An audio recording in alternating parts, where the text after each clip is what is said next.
You've spent hard-earned money on a brilliant pair of speakers and you plug them in at home and they sound muddy, boomy or completely flat. It's not the gear, it's your room. Let me show you how to fix small room acoustics and get a massive sound out of a tight space without spending a penny on ugly foam panels. Hello, John from Peter Tyson. Now, most hi-fi reviews happen in massive, perfectly treated rooms. But back in the real world, most of us are trying to squeeze our setups into spare bedrooms, flats or tight living spaces. So today, let's look at how to get the absolute best out of your system when space is working against you.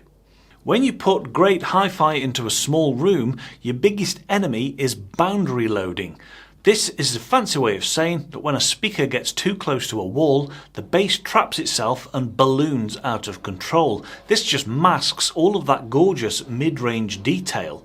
This is where speaker design plays a big part. If you have rear-ported bass reflex speaker, meaning that hole that vents the air is in the back, placing it right against the wall is a recipe for boomy, muddy sound. Many brands include foam port bungs in the box. Shoving these in turns your speaker into more of a sealed design, instantly cutting back the boomy bass. But there is a catch. It can rob the music of all its natural warmth and punch.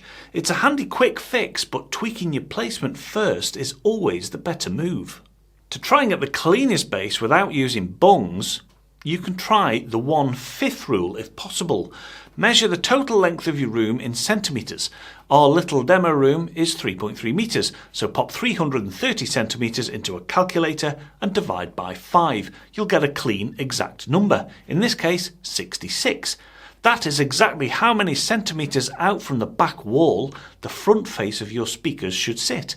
Don't measure the back of the cabinet, measure right to the front where the sound actually leaves the speaker drivers. Now I know what some of you are thinking.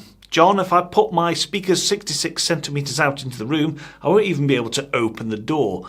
Well, fair enough. If you can't manage the 1/5 rule because of real world furniture or layout, don't panic.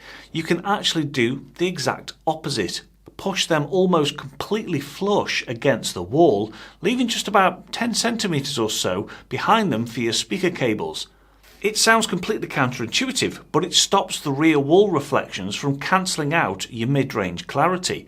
The trade-off is that it will boost your total bass output significantly, so be ready to pop the foam bungs in to tame the extra boominess if it gets a bit too heavy. But there is one major exception to this rule: corners. If you push a speaker right back into a corner, you aren't just dealing with one wall anymore. You're dealing with two walls and the floor meeting at a single point. This creates an acoustic megaphone effect that boosts your bass by up to 12 decibels, completely drowning out your music. If a corner is your only layout option, you'll probably have to use your port bungs. Better yet, pull the speaker out diagonally by at least 30 centimetres to let that corner breathe. Once you've sorted the distance from the back wall, here is how you dial in the rest of the setup. Your listening chair and the two speakers need to form a perfect equilateral triangle. If your speakers are 2 metres apart, try and sit exactly 2 metres away from each of them to lock in the optimal sweet spot. Angle the speakers slightly in toward your shoulders.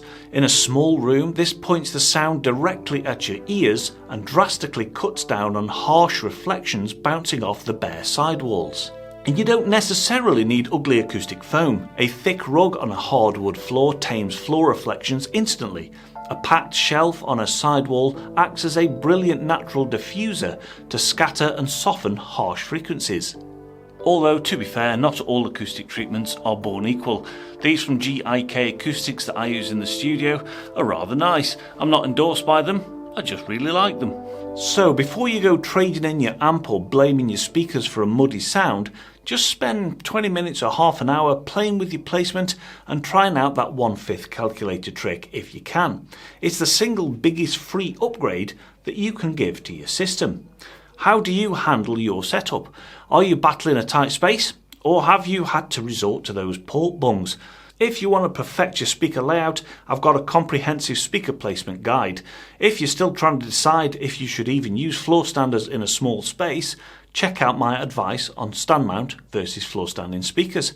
Click on one of those and you'll see me in the next video. Take care.